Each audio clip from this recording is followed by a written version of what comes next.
लिखता एक बार तो पढ़ सजना, बाबा साहब दियां लिखता एक बार तो पढ़ सजना।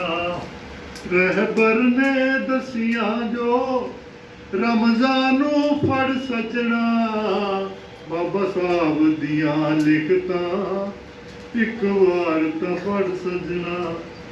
बाबा साहब ने हथ विच जद कागज ते पेन फड़िया, नेरे नू ढोंदियां लई उस दिन ही दिन चढ़िया। पुस्तक है अकल दिंदी राय अकल दा फड़ सजना, बाबा साहब दियां लिखता एक बार तो पढ़ सजना।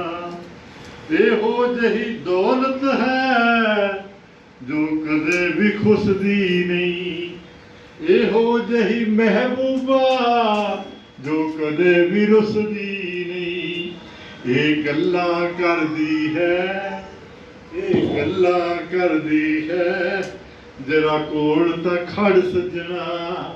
बाबा साहब दियां लिखता एक बार तां पढ़ सजना।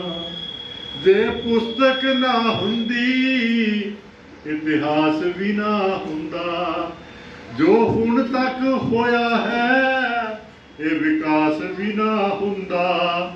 ये सदा बहार रवे धुप है जां पत, ये सदा बहार रहे धुप है जां झड़ सजना।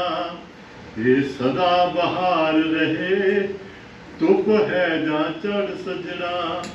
बाबा साहब दियां लिखता एक बार तो पढ़ सजना। बाबा साहब ने खुद पहला दुनिया नू पढ़िया सी, हक्कां अधिकारां लई बेखौफ हो लड़िया सी। बाबा साहब ने ही पट्टी, बाबा साहब ने ही पट्टी बुरियां दी जड़ सजना।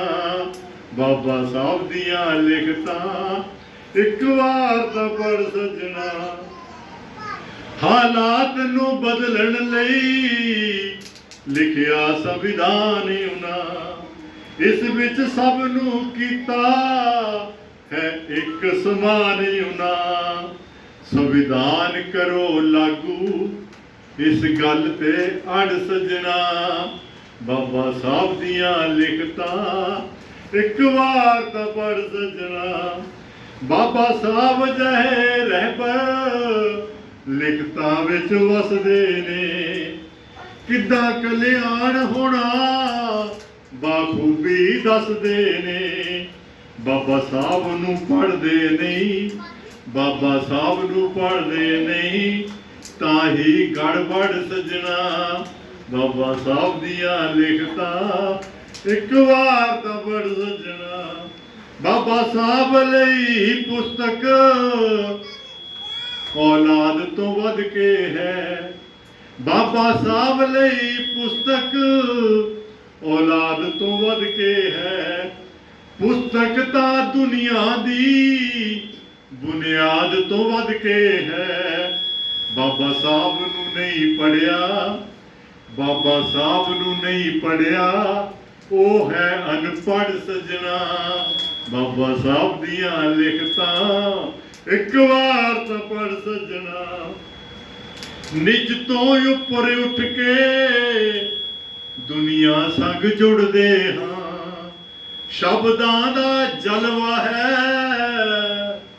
आसमानी उड़दे हां। निज तो उपर उठ के दुनिया संग जुड़दे हां, शब्दां दा जलवा है आसमानी उड़दे हां। तोहफे शगन इनाम वजों, तोहफे शगन इनाम वजों हथ पुस्तक फड़ सजना। बाबा साहब दियां लिखता एक बार तो पढ़ सजना। जिनी करी किताबां नहीं वो भी कोई कर हुंदे, जिनी करी किताबां नहीं वो भी कोई कर हुंदे। ਜੋ ਚੰਗਾ ਲਿਖਦੇ ਨੇ ਸਹਿਜ ਲਿਓ ਅਮਰ ਹੁੰਦੇ। ਜੋ ਚੰਗਾ ਲਿਖਦੇ ਨੇ ਸਹਿਜ ਲਿਓ ਅਮਰ ਹੁੰਦੇ। ਹੁਣ ਜੰਗ ਵਿਚਾਰਾਂ ਦੀ, ਹੁਣ ਜੰਗ ਵਿਚਾਰਾਂ ਦੀ ਕਲਮਾਂ ਨਾਲ ਲੜ ਸਜਣਾ।